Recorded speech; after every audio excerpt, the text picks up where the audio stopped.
இங்க மகாவீர் சிங்கிற இவரு நேஷனல் லெவல்ல ரெஸ்லிங் சாம்பியனா இருப்பாரு. இவருக்கு இன்னும் இன்டர்நேஷனல் லெவல்ல கோல்டு மெடல் வாங்கணும்னு தான் ஆசை. ஆனா இவரோட குடும்பத்தோட வறுமையால ஸ்போர்ட்ஸ்னா பாதியிலே நிறுத்திட்டு வெளியில வேலைக்கு கிளம்பிடுறாரு.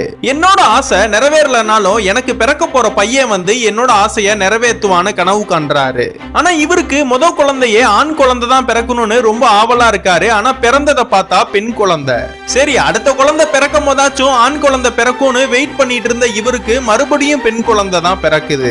இதுக்கு மேல தன்னோட மனைவிய கஷ்டப்படுத்த கூடாதுன்னு தன்னோட 2 பிள்ளைங்களையுமே நல்லா வளர்க்க ஆரம்பிச்சிடுறாரு. இந்த பொண்ணுங்க கொஞ்சம் வளர்ந்ததுக்கு அப்புறம் இந்த 2 பொண்ணுங்களுமே ஸ்கூல்ல 2 பயலுகளை அடிச்சனால அந்த பயலுகளோட அம்மா அப்பா இவங்க வீட்டுல வந்து கம்ப்ளைண்ட் பண்றாங்க. இதெல்லாம் பாக்குற அவங்க அப்பாவும் அந்த பொண்ணுங்களை கண்டிக்காம அந்த பசங்களை எப்படி போட்டு அடிச்சீங்கன்னு என் முன்னாடி பண்ணி காட்டுங்கன்னு சொல்றாரு. அவங்க பண்ணி காட்டினதுக்கு அப்புறம் எனக்கு பசங்க இல்லையேன்னு நான் ரொம்ப வருத்தப்பட்டேன். ஆண்கள் மட்டும்தான் குஸ்தியில சண்டை போட்டு கோல்டு மெடல்லாம் வாங்க முடியும்னு நினைச்சேன். ஆனா நம்ம தேசத்துக்கு பெண்களும் குஸ்தியில சண்டை போட்டு கோல்டு மெடல் வாங்கலான்னு உங்களை பார்த்து புரிஞ்சுக்கிட்டேன்.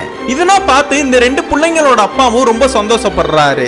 அடுத்த நாள் இந்த 2 பிள்ளைங்களையும் பானிபூரி கடைக்கு கூட்டிட்டு போய் நீங்க எவ்வளவு வேணாலும் பானிபூரி சாப்பிட்டுக்கோங்க, ஆனா இதான் உங்களோட கடைசி ஜங்க் ஃபுட்னு சொல்றாரு. இன்னுமே நீங்க சாப்பிடுறதுக்கு கரெக்டா டயட் தான் ஃபாலோ பண்ணணும். காலையில 5 மணிக்கு எழுந்தே அந்த 2 பிள்ளைங்களையுமே ஓட சொல்றாரு.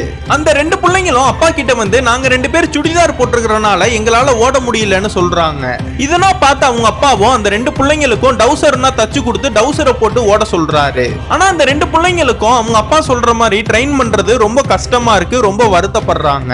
ஆனா அவங்க அப்பா சொல்ற ஒரு காரணத்துக்காக தான் அவங்க 2 பேருமே பயந்துகிட்டு ட்ரைனிங் தான் பண்ணிட்டு இருக்காங்க. இந்த 2 பொண்ணுங்களுமே ரெஸ்லிங் குஸ்தி போட்டிக்கு பிராக்டிஸ் பண்றதுக்காக வயலுக்கு பக்கத்திலே ஒரு இடத்தையும் ரெடி பண்றாரு. இந்த 2 பொண்ணுங்களையுமே வலிமையான ஆள் கூட சண்டை போட வைக்கணும்னு ஒரு பையனை கூட்டிட்டு வந்து சண்டை போட வைக்கிறாரு. இந்த 2 பொண்ணுங்களுக்குமே சுத்தமா புரோட்டீன் இல்லையேனே கரீனா வாங்கிட்டு வந்து சமைச்சு அந்த 2 பொண்ணுங்களுக்கும் தராரு. இவர் கொடுக்கிற ட்ரைனிங்கால இந்த 2 பொண்ணுங்களுக்கும் சுத்தமா முடியாம ஸ்கூல்லயே படிக்காம தூங்கிடுறாங்க. இந்த 2 பொண்ணுங்களும் பண்றத பார்த்துட்டு ஸ்கூல்ல இருக்கிற மத்த பொண்ணுங்க எல்லாருமே இந்த பொண்ணுங்களை கேலி கிண்டல்லாம் பண்ண ஆரம்பிக்கிறாங்க.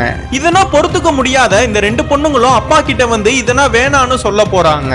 நீங்க ட்ரைனிங் கொடுக்கறனால எங்களால ஸ்கூல்ல ஒழுங்கா படிக்க முடியல, அங்கேயே தூங்கிடுறோம். நீங்க மண்ணிலே சண்டை போட வச்சு பிராக்டிஸ்னா கொடுக்கறனால எங்க தலை முடியல மண்ணுனா பட்டு அழுக்காயிடுது. இதெல்லாம் கேட்கிற இந்த 2 பொண்ணுங்களோட அப்பாவும் அடுத்த நாள் முடி வெட்டுறவரை கூப்பிட்டு இந்த 2 பொண்ணுங்களுக்குமே ஒட்டா முடியனா வெட்டி விட்டுறாரு.